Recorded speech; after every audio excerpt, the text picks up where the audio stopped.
Isa lang. Joke. Oh.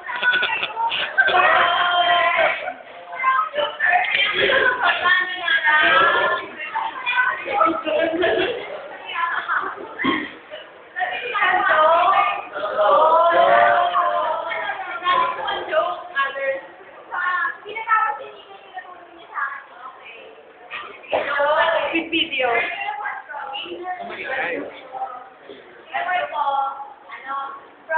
Problem and opportunity analysis.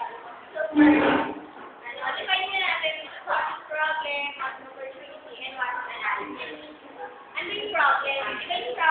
Yung problem,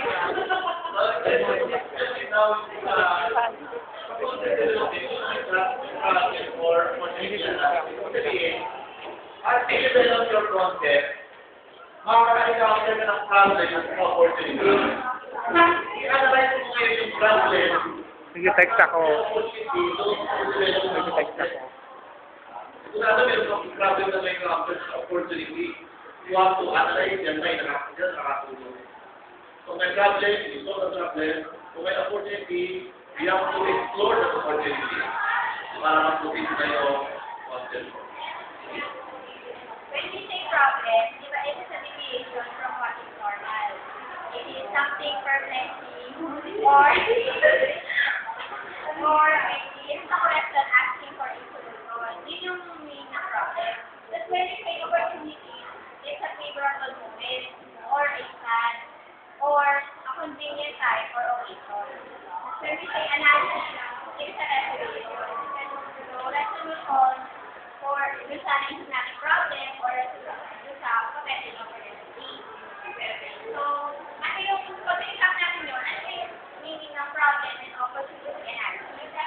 When we say those analysis, it means an assessment of a particular problem or opportunity in the market. Sabihin, in-identify natin at the same time, in-evaluate natin kung ano yung pwede natin gawin para maiwas natin yung problem at the same time, ma-realize natin yung opportunity. So, ano yung relevant kung bakit kailangan natin ng analysis na to? So, why should we conduct a problem and opportunity analysis? Number one, it minimizes the business risk. Siyempre, na-identify natin yung problem. Ang gawin natin doon,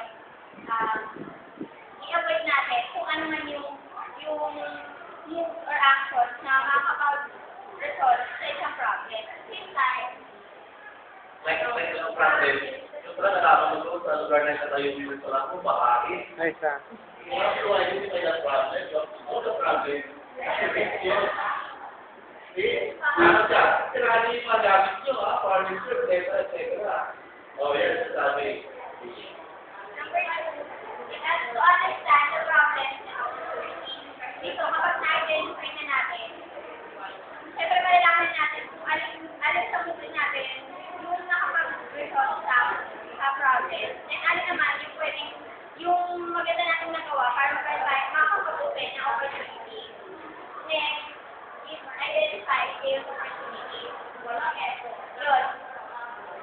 Kung ano ang approach yung pwede natin gawin para magkaroon tayo ng increase sa game.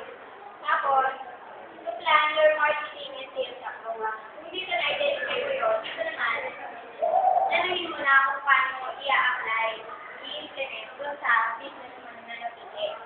Tapos, doon sa article-based.com, meron doon, na-divide niya yung sa 3 parts yung analysis.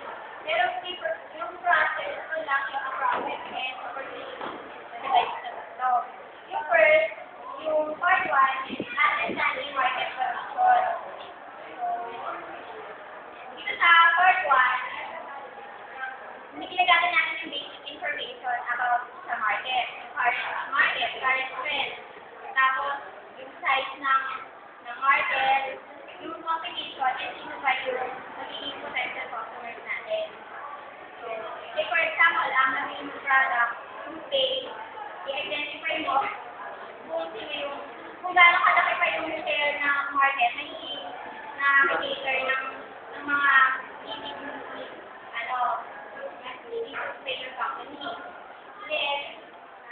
Yung part 2, identify market opportunities. Yung part 2, ito, in-specify na niya kung alam yung potential market na pwede ito sa product mo, potential opportunities. At yung magiging, i-assess mo na rin dito yung process na makuha sa opportunities. Tapos, yung part 3, last part, ito, yung kapag na-identify mo na and na-understand yung mga data, mag-develop ka naman ng market-driven strategy. Dito, napakinabangan mo yung mga strategy na gawa mo sa first part. So, para ma-improve mo naman yung data mo. Tapos, next dito, standard questions for conducting a analysis. So, yung number 1, what is the market I want to reach? Dito, bigyan mo yung basic information about your consumership. For example, information about the demographic, gender, the age, and then, ayun, yung basic information about your potential customer. Tapos, yung what will be the biggest problem, uniqueness by the product or services na i-offer mo. Tapos, ayun, yun na pala. Number 2, who is my competition in this market? I-identify ko dito kung ilang percent or gano'ng kalaki yung share ng isang company or ng competition mo, kung gano'ng kalaki yung share nila sa market. Tapos, kung ano share pa yung pwede kung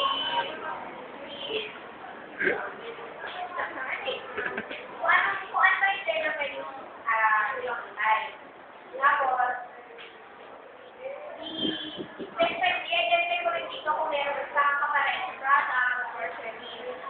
And, yung number 3, is there room for growth in this market? Dito, i-ask mo if meron bang room for improvement sa product mo.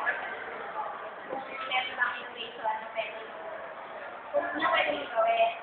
Tapos, fourth, what is the size of this market? Size. This market. Kung yung market mo ba is changeable, unstable, or